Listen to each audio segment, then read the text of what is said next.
जी अस्सलाम वालेकुम जी। आज हमारे साथ मुजम्मिल शौकत साहब हैं। शौकत साहब माशाल्लाह बड़ा अच्छा काम कर रहे हैं। सऊदीया में होते हैं हमारे। पहले भी थोड़ा सा काम कर रहे थे। मुझे इन्होंने कांटेक्ट किया तो कुछ चीज़ों से मेरा थोड़ा सा इनको मैंने चेंज कराया अपने तरीके से। कुछ असाइनमेंट्स दी इनको और इनको मैंने ये बताया कि शुरुआत इन्हें कैसे करनी चाहिए। एक आप सब लोगों को मेरी दरख्वास्त है कि जब आप आरडी अकाउंट खोलें तो आप इस्लामिक बैंकिंग को ऑप्ट ना किया करें, क्योंकि ट्रेडिंग के लिए उनके सिस्टम थोड़े से कॉम्प्लिकेटेड हैं और ट्रेडर को उसमें मुश्किल पेश आती है और वो फिर अक्सर दोस्तों को बाद में एक और अकाउंट खोलना पड़ता है। तो आप जो कमर्शियल बैंक रेगुलर बैंक हैं, कोई सा भी आपकी चॉइस का, आप लोग हमेशा उसमें अकाउंट खोलें ताकि आप लोगों को दिक्कत ना आए। मुजम्मल साहब, आपको कोई नई चीजें मैंने सिखाई, कोई समझ में आया, आपकी नॉलेज में कोई इजाफा हुआ आज के सेशन से? जी जी बिल्कुल। इजाफा हुआ मेरी नॉलेज में। जैसे मैंने आपको पहले कहा था, मैं कुछ हल्की फुल्की ट्रेडिंग कर रहा था। वो भी लोगों की एडवाइस पे कर रहा था, कुछ दोस्त कर रहा थे। तो आपने मुझे आपकी बातें, मैंने पहले भी आपको फॉलो किया, आपकी वीडियोस वगैरह देखी हैं, उसी हिसाब से फिर मैंने आपको अप्रोच किया है। तो माशाल्लाह मैं बड़ा अच्छा फील कर रहा हूँ। आपने काफ़ी सारे मुझे जो टैक्टिक्स बताए हैं, और वो जो मुझे आपने सेशन वगैरह मुझे बताया है कि आप फर्स्ट 90 डेज ये करें, तो इंशाल्लाह मैं खुश अच्छा, हूँ, इसमें मुतमईन हूँ मुजम्मल इससे। भाई, आपको भी और आपके देखने वाले बाकी भी हमारे जो व्यूअर्स हैं, इस टेस्टिमोनियल का फायदा ये होता है कि हम दो लोग जब इंटरैक्टिव, कोई स्टूडेंट मेरा मुझसे सेशन ले लेता है तो उसके साथ इंटरैक्टिव होके बाकी स्टूडेंट्स को भी कुछ मैसेज दिया जाए। देखिए, मैं अक्सर लोगों को ये समझाता हूँ कि कोई इंसान के वालिदैन से ज्यादा उसे कोई प्यार नहीं करता। तो अगर खुदा ना खास्ता, अल्लाह ना करे, बंदे के दिल का कोई मर्ज लाहक हो, तो इंसान अपने अब्बू से पूछकर दवाई नहीं लेगा या अपने अब्बू या अम्मी से सर्जरी नहीं करवाएगा। वो हमेशा डॉक्टर से सर्जरी करवाएगा।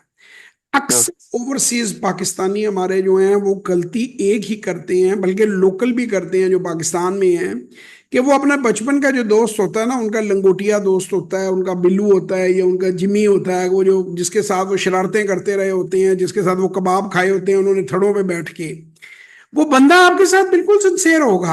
हम ये नहीं कहते कि आपके अपने सिंसेयर नहीं है और कोई टीचर या कोई कोच आपके साथ ज्यादा सिंसेयर है। उसकी नॉलेज नहीं है उस फील्ड में।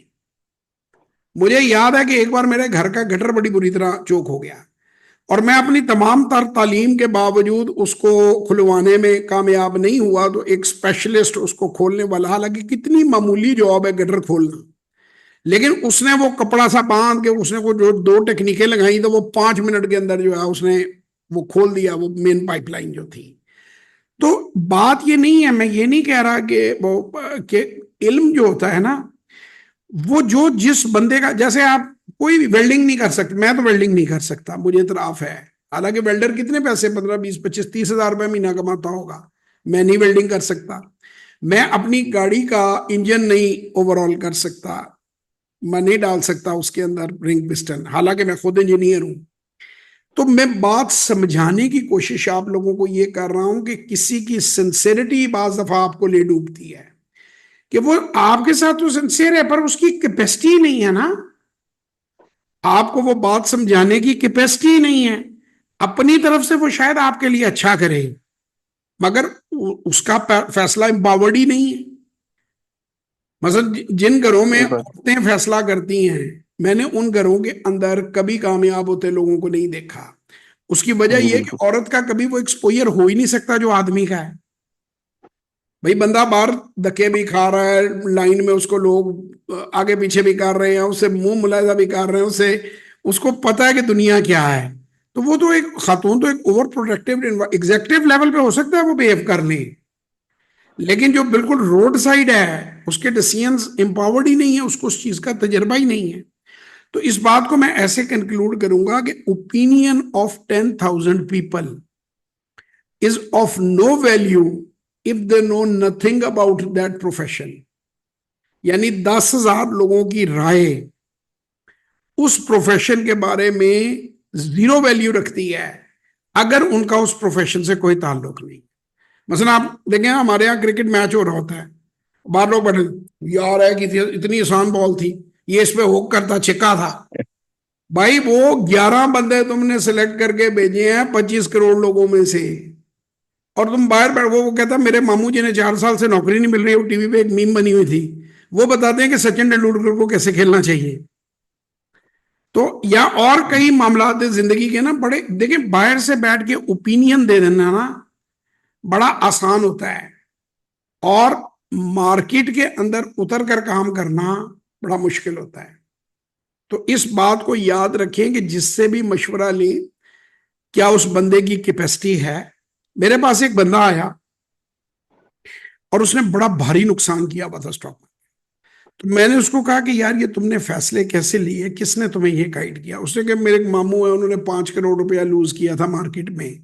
तो मैं हंसने लग पड़ा। मैंने कहा यार अगर उन्होंने 5 करोड़ कमाया होता फिर तो उनसे मशवरा लेना बनता है। अगर उन्होंने खुद लूज किया है तो वो तुम्हें क्या मशवरा देंगे। और कर रहे हैं मुजम्मल भाई। जी जी जी बिल्कुल। वो एक पंजाबी की बल्कि एक कहावत भी है, वो मुझे बड़ी पसंद है कि एक गांव में ना भैंस जो है वो बहुत बड़ी प्रॉपर्टी होती है, बच्चे दूध भी पीते हैं, वो दूध बिकता भी है। तो किसी बंदे की भैंस बीमार हो गई तो वो अपने दोस्त के पास चला गया। उसने कहा यार उसको ये गुड़ की फकी दो, उसने दी। उसने कहा आज उसको ये टोटका करो। 7वें दिन उसकी भैंस मर गई। वो बड़ा अफसोस था। उसने कहा मेरी भैंस मर गई। कहना तेरी भी मर गई। कहना हाँ। कहना मेरी भी ये मरी सी। यानी कि वो जिससे इलाज पूछ रहा था उसकी अपनी भैंस टोटके लगाकर मर गई। हम्म, अगर आप फेल होने वाले बच्चे से पूछेंगे कि मैं टॉप कैसे करूंगा, तो वो आपको हम्म, कैसे बताएगा यार, कितना भी सही बात। सिंसियर हो।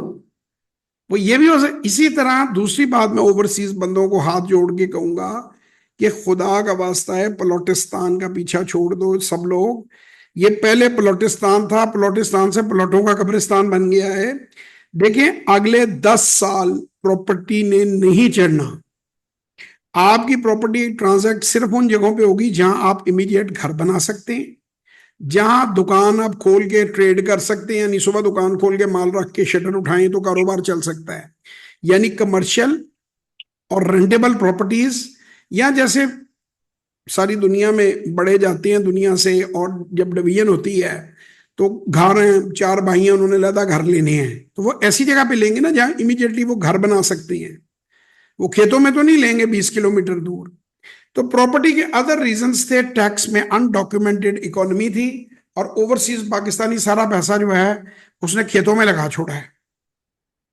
अब वो अगर तो लोगों के फंसे हुए पैसे अगर तो बिक सकते हैं तो उन्हें बेच लें, वरना अदरवाइज उन्हें अपनी ज़हनी तौर पे राइट ऑफ कर दें कि मुझे इस जल्दी इसमें से कुछ मिलने वाला नहीं है, और अपनी जिंदगी को उस पैसे के बगैर प्लान करें आगे। क्योंकि पोजीशन ये हो गई है कि जो हाई राइज बिल्डिंग है उसमें भी लोग भाग गए हैं वो ग्रे स्ट्रक्चर खड़ा करके, क्योंकि साथ साथ लोग तेजी से पैसे का इन्फ्लो आ रहा था तो वो उसमें से पैसा लगाते थे, अपना हिस्सा वो पहले निकाल लेती है। और इसी तरह जो रियल स्टेट डेवलपमेंट की जो स्कीमें हैं, उनके पास 5,000 प्लॉट थे तो उन्होंने 50,000 बेचे हुए थे कि पैसे आते जाएंगे, एक एक फेज डेवलप करते जाएंगे और इन पैसों से और जमीन खरीदेंगे। अब वो पैसे आने बंद हो गए हैं तो वो सारे प्रोजेक्ट रुक गए हैं, और अरबों रुपया लोग मुल्क से बाहर ट्रांसफर करके भाग गए हैं। आजकल लोग बड़े खुश हो रहे हैं कि जी दुबई में बड़े पाकिस्तानी प्रॉपर्टी ले। भाईजान वो चोरी का पैसा है सारे का सारा, लीगली तो आप पैसा बाहर ले जा ही नहीं सकते। तो वो जितने भी पैसे हैं वो इन्हीं लोगों के हैं जिन्होंने इधर उधर से लोगों के साथ फ्रॉड करके, और वो गोल्डन वीजा ले गए दुबई, और फिर उसके बाद और ममालिक में आ गई, यूरोप कनाडा वगैरह, इधर उधर वो जा रहे हैं। तो आप लोगों को अपनी अपनी जिसने भी जहां प्रॉपर्टी ली है उसको जाके उसका चार्ज ले, उसको समझे।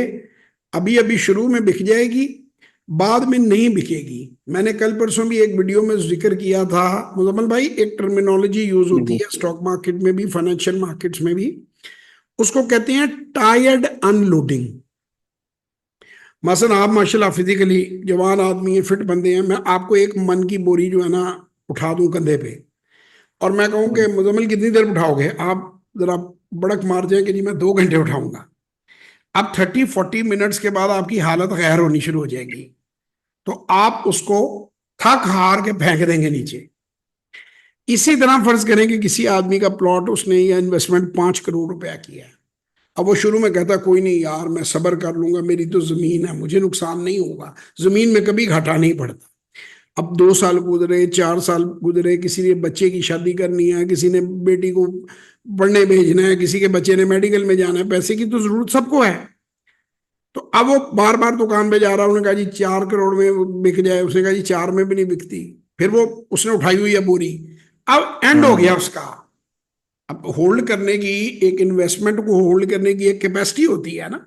यहाँ तो हो ना कि बंदे को धड़ाधड़ माल करोड़ों में आ रहा है तो बंदा कहता है चलो लेके भूल गए, 25 साल बाद देखेंगे कुछ होता है कि नहीं।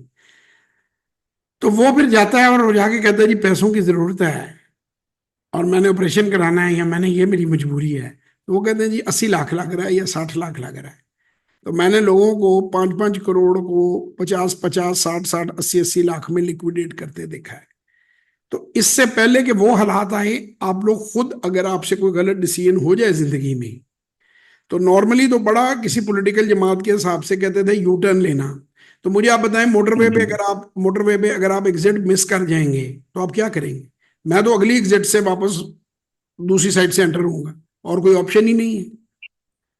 मैंने बेरा में उतरना सही था, बात है। मैं 10 किलोमीटर आगे चला गया फ्लो में, गाड़ी ओवर स्पीडिंग कर रहा था, या मैंने ध्यान नहीं दिया, बातें कर रहा था, गाने सुन रहा था। अब 10 किलोमीटर पीछे तो मैं जा नहीं सकता। तो यू टर्न लेना कोई जिंदगी में बुरी बात नहीं होती, कि जहां आपको रियलाइजेशन हो जाए। एक स्टॉक मार्केट में कहते हैं कि cut short your losses and play long with your profits. अगर आपको पता चल गया कि फैसला गलत हो गया है, तो जितनी जल्दी आप उसमें से बाहर आएंगे, आपका फिर को बचने का चांस है। वरना जितना डिले करेंगे उतना ज्यादा आप नुकसान करेंगे। तो उम्मीद करता हूं कि आपको आज की वीडियो जो है इसमें प्रॉपर्टी की इनसाइट भी मिली होगी, इनमें स्टॉक्स के बारे में भी बात पता समझ में आई होगी। इट्स वन ऑफ द जी बिल्कुल। Best business. जरूर करें। खुश रहें, अपना बहुत ख्याल रखें। पाकिस्तान जिंदाबाद।